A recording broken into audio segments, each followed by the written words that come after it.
25 বছর পর হচ্ছে যে আমাদের চাকসু নির্বাচন শুরু হয়েছে।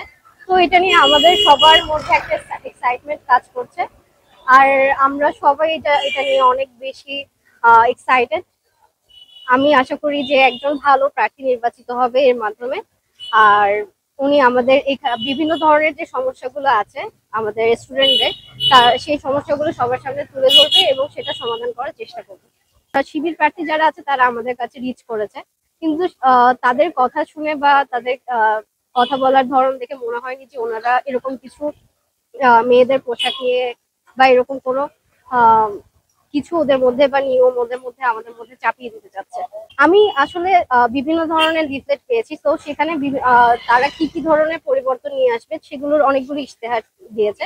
তো ওগুলো আমরা অ্যানালিসিস করে দেখবো যে কোন কাকে আমরা যদি নির্বাচন করলে তারা আমাদের আমাদের বিভিন্ন ধরনের সমস্যাগুলো তুলে ধরবে।